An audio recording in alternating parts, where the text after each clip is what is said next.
only under your terms? Does it have to be your way, presented in a way that's palatable to you? Does the board have to meet in order for you to be comfortable with doing what God told you to do? Or are you so desperate for a miracle that you say, hey, put it right here, whatever it takes?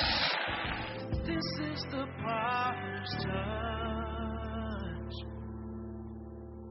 Hello, everybody. I'm so excited to have the opportunity to share the word of the Lord with you. I'm believing God for great things, and great things can only be birthed out of great word. God's word is his seed. It's how he gives birth, and I pray that his word would really be planted in a place in your heart so deep that the enemy cannot steal it. Got a word for you today. Are you ready? Check this out.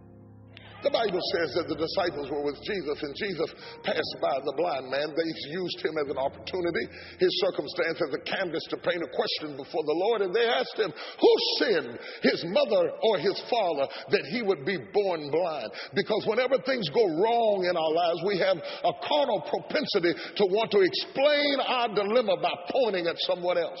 I'm like this because my mother was like this. I'm like this because my father didn't raise me. I'm like this because my aunt was mean to me. I'm like this because I'm black. I'm like this because I'm white. I'm like this because I'm fat.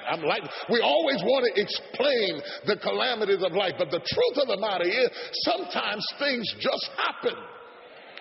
They just go wrong. Who sinned, his mother or his father or him, that he should be born blind? And Jesus dispelled this ideology completely and totally, said it was not the actings of his mother nor his father, but this man was born blind. Let me get this exactly right, that the works of God should be made manifest in him.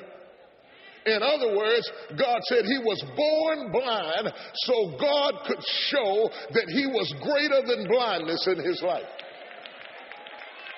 That he was born in a crisis or in a dilemma so that when the time was right, God could use his dilemma to show that he's greater than any dilemma you face. In other words, his condition is nothing but a setup for God to prove that he's greater than his condition. In other words, God's strength is made perfect in weakness. In other words, man's calamity is God's opportunity to express his divine sovereign power over human obstacles that are fair. In other words, the problem that you've been worried about is nothing but God creating a chance for him to show your friends and neighbors how strong he is in your life. Now listen to this. The man is born blind. No point of reference. And yet Jesus calls him out and says, I'm going to do something in your life for which there is no point of reference. How do you believe God for something you have never seen done before? A nebulous, indescript thing. You just know that God is going to do something in your life. It's amazing how you can be sustained by a thing you can't even describe. You can't even tell people what it's like, but you just know that something is about to happen. Is there anybody who knows what I'm talking about? You just knew something. You don't even know exactly what is going to happen, but you knew something. You told death, wait a minute, I can't die right now. Something is about weight depression. I can't commit suicide. I've just got a feeling that something is about to happen. I can't even explain to you what it is, but there's something down inside of me that keeps telling me to hold on. Waiting for something. Isaiah said, they that wait upon the Lord shall renew their strength.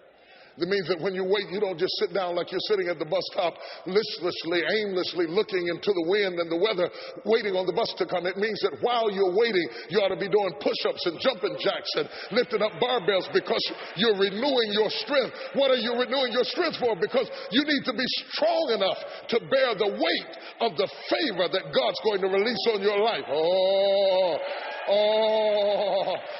Somebody in the room is exercising. They're getting in shape. They're lifting up barbells. They're garnering their strength because you got to be strong enough to take a licking and keep on ticking. You got to be strong enough to get a blessing while people murmur and complain and say, you know what, that's God's business. If God wants to bless me, what is that to you? You got to be strong enough.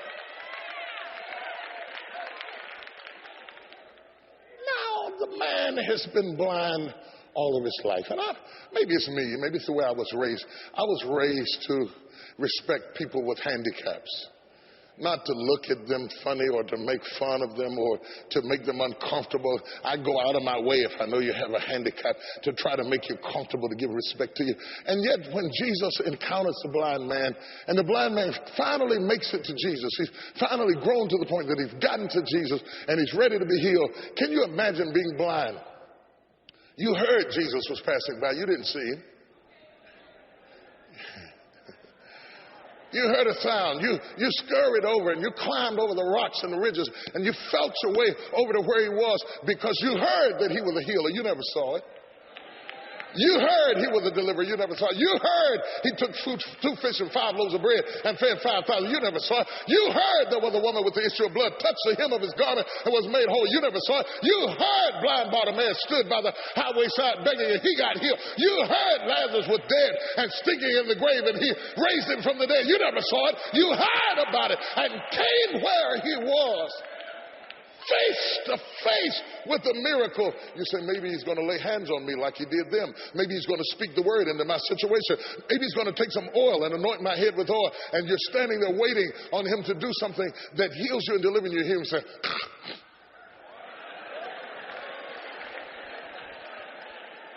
now you can't see.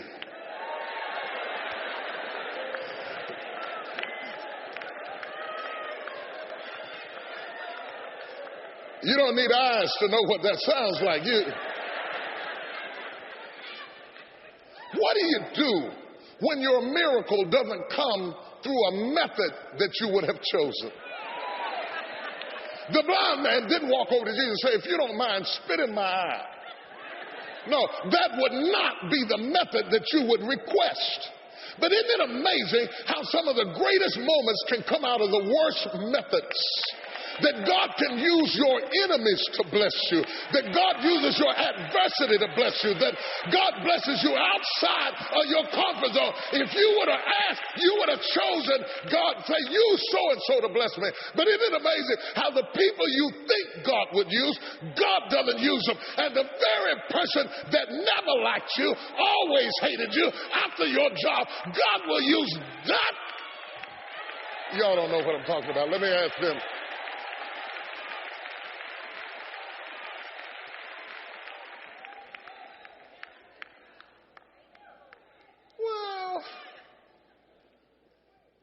Most people, if they heard you spit,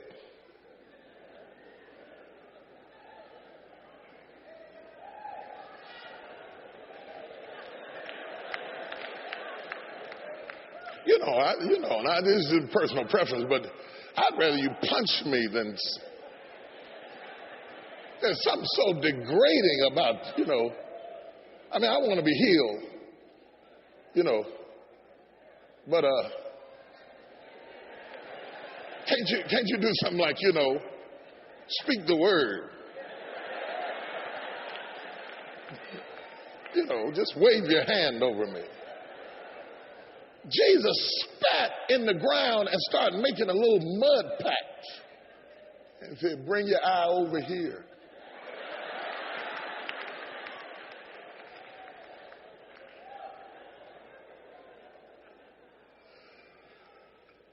This man didn't back away and say, oh, no. Look, I ain't sure about you no way. And now your methods are like, no. The man said, this brings to mind a question. How bad do you want it?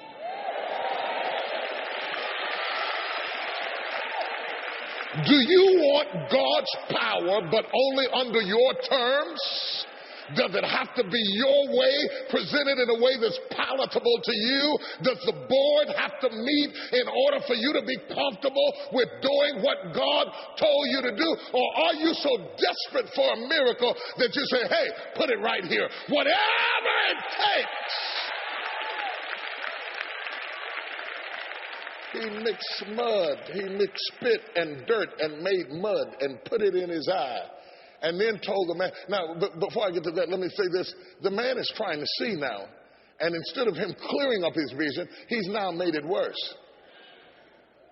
Because even if you can see, if I put mud in your eye, you can't see. Notation. When you're on your way to God's favor, expect things to get worse before they get better. If you got a dream, a vision, a business, a concept, an idea, and just when you're about to do it, things get worse instead of better, that doesn't mean that God's not going to bring it to pass. In fact, it generally means that you're on the verge of the greatest miracle you ever had in your life.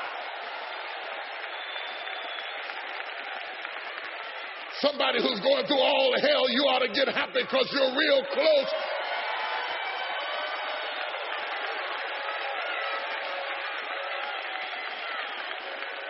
Now, look at this, church. Jesus says to the blind man, go wash in the pool of Siloam. Wait a minute, I didn't even make this mess and I got to go wash it. He said, go wash in the pool of Siloam. Here lies the problem with all of the man's critics. Because Jesus has sent this man to be healed someplace that the religious folk did not approve of.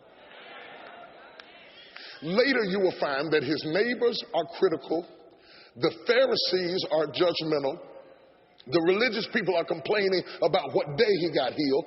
Some people are saying he was never blind in the first place, but all of their criticism is rooted in a principle that I want to make clear. People get upset when you got your blessing outside of them. If they can't take credit for the healing, they have a problem because God sent you somewhere else to get what you need.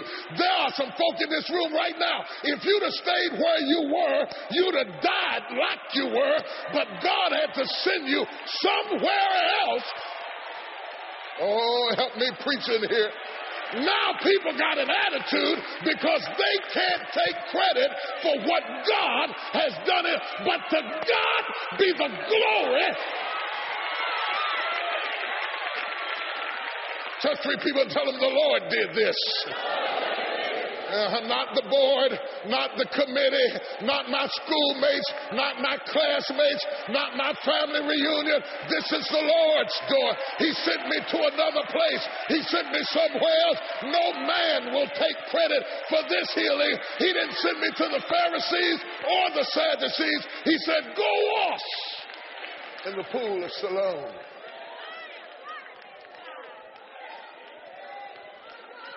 I want to take a moment and celebrate this because I thank God for being the kind of God who can work outside of the system. I said God can work outside of the system because according to the dictates of the system, some of you shouldn't even be here right now.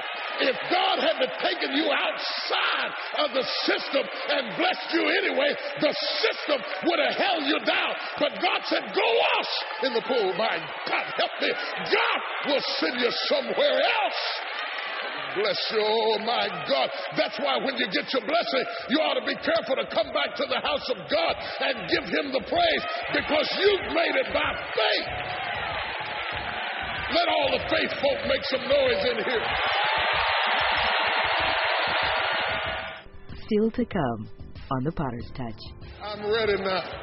I got my priorities right. I know who I am. I know whose I am. I know where I came from. I went through enough by myself that now I'm ready for the blessing. I don't care what you think. I don't care what you say.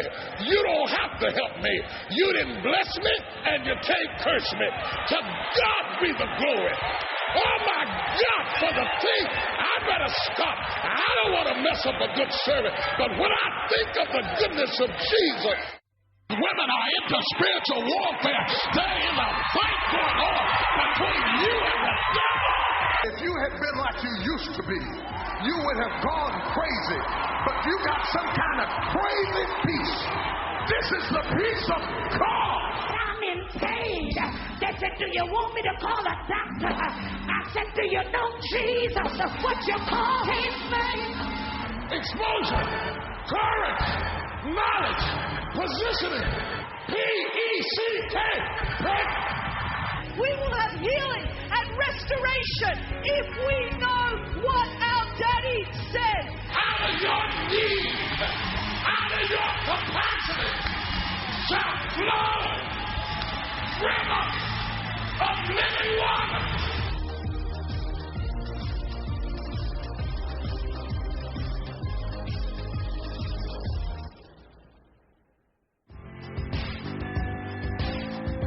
You would think that when the man got healed, you would think that everybody would be excited that the man who was born blind, grew up blind, is now healed. You would think they would celebrate his tenacity because this is a man who grew up in the dark, growing blind, working in the dark, working without having everything working for you. See, all of us are survivors, but we wouldn't be here. We all survived something or we wouldn't be here. But some of us survived with everything working for us. There are some other folk in this room who survived, didn't have this, didn't have that, didn't have the other, didn't have help, didn't have a husband, sometimes didn't have a job, sometimes didn't have a friend, sometimes you had to push yourself, sometimes you had to encourage yourself. You never had everything working at one time, but you were moving. You were in the dark, but you were still fighting in the dark, working in the dark, bought your house in the dark, raised your kids in the dark. You know God was on your side. You didn't have what they had, but you made it anyway.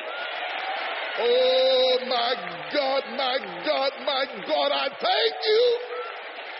This man was growing in the dark, and now he's come to the place.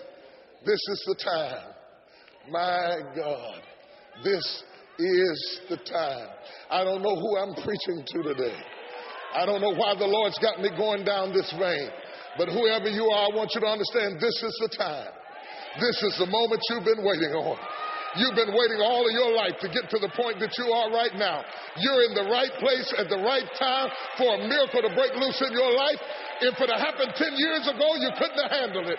If it had happened 3 years ago, you wouldn't have been mature enough to handle it. You had to go through everything you went through in the dark to get you tough enough and strong enough and courageous enough and tenacious enough. And now you're ready. Slap somebody, say, I'm ready. Now the man is ready to be healed. He's ready to receive his miracle. And the amazing thing is he gets his miracle while all kinds of people are murmuring. I don't think that's the same guy. Another group said, well, I'm not sure. I believe he was blind in the first place. What do you do when your celebration, your moment of celebration is controversial? Critics at the party of your exaltation, murmuring and complaining. They have something now, our government, when they listen out for terrorists, they listen out, and according to the amount of emails and the amount of correspondence, they call it chatter. And when the chatter gets louder, it is an indication that we may be closer to terrorist attack. So when the chatter is highest, they know that something is about to happen.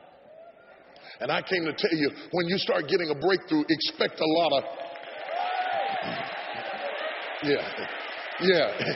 If you're not hearing any chatter, you're probably not doing anything for the Lord. But if you're starting to hear a whole lot, I don't know whether it's God or not.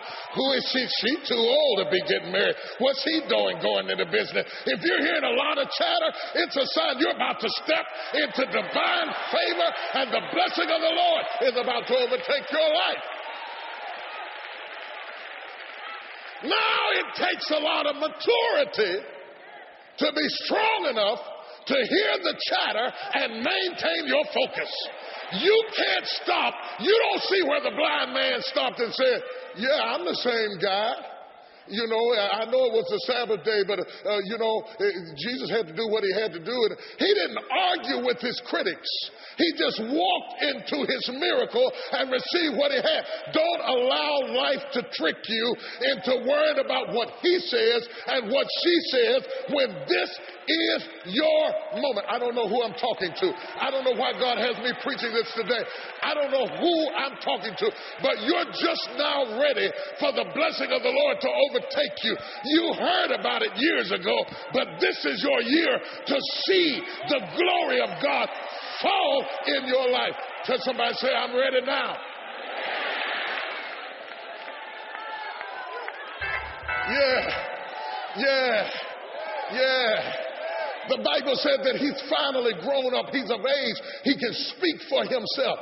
See, some things, if God would have done them sooner, you would have thought the people that he used were the ones who blessed you. If God would have done them sooner, you would have bragged and wrote a book about how you did it by yourself. But after you've gone through the hell that I've gone through, you know that it was God that blessed you. And now you're ready to walk into favor. You're not afraid to tell anybody, all I know. Say whatever you want to say. Say that it doesn't take all of that. Tell me the church is too noisy. Tell me we clap our hands too much. Tell me we're worshiping on the wrong day. I don't know about any of that, but all I know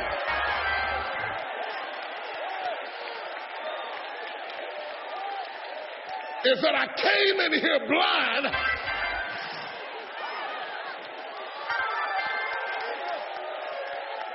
I get tickled at them. They tell me all the time, you shouldn't be that animated.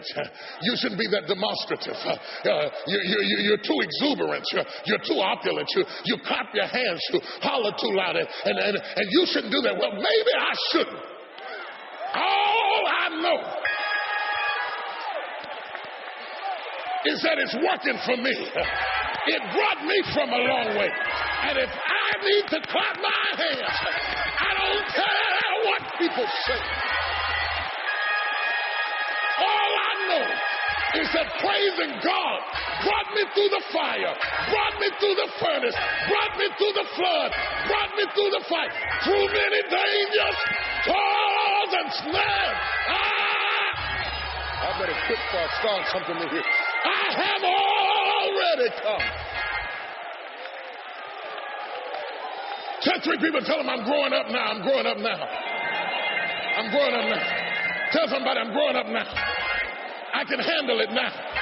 Things that used to break me won't break me no more. Things that used to hurt me don't hurt me anymore. Things that used to pulverize me don't pulverize me anymore. I can handle it now. I'm growing into God's favor.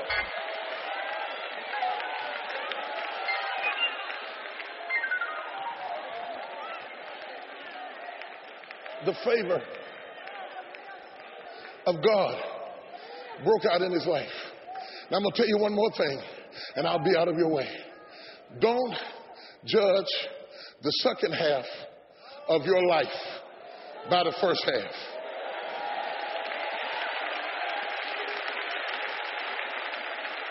Oh, you don't hear what I'm saying? His first half didn't look so good. Nobody would have voted him most likely to succeed. Anybody looking at his past would have said things in the future don't look too bright for you. But how many people know that God can turn your life completely around? Whoever I'm preaching to, your latter day shall be greater. I better quit because I feel like preaching now. I better stop. But when I think of the goodness of Jesus and all that he's done for me,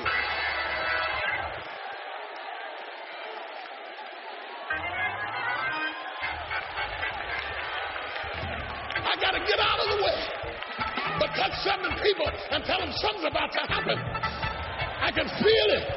I can't see it, but I can feel it. I can't explain it, but I can sense it. I can't describe it, but I realize it. Something is about to happen. Something is about to happen. I've come too far.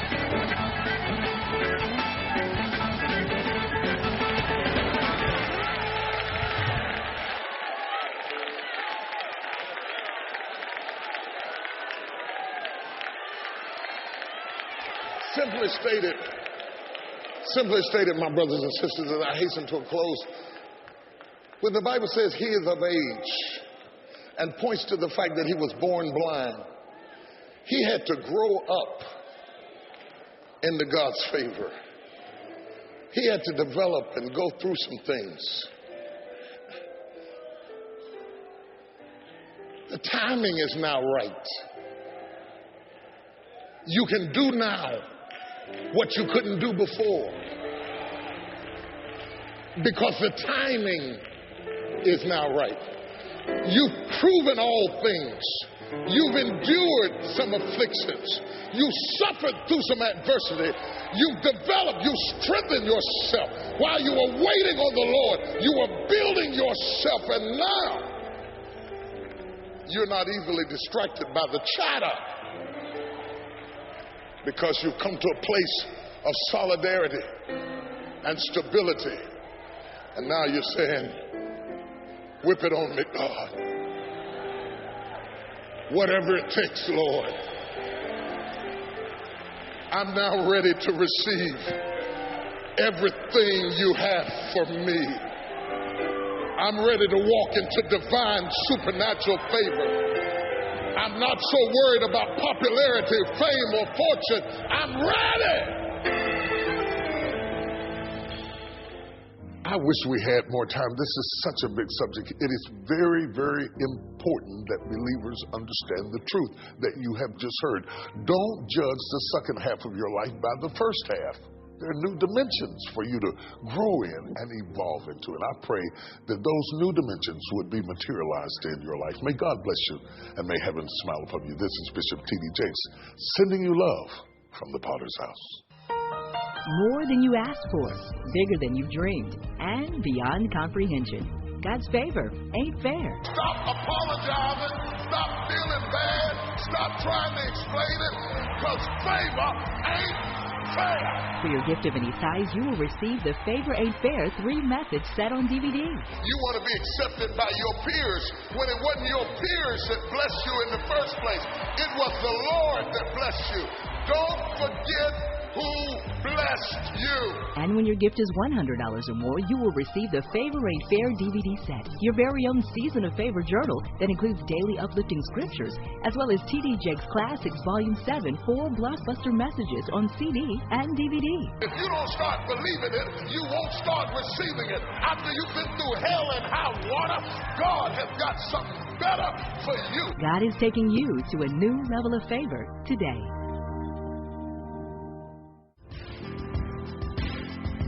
All of this happened for a man who heard Jesus passing by. You'd be surprised at the people who just come to church, but they have no sense of urgency. They just think, well, you know, I woke up, I thought I'd go to the Potter's house today. They don't know that Jesus is passing by.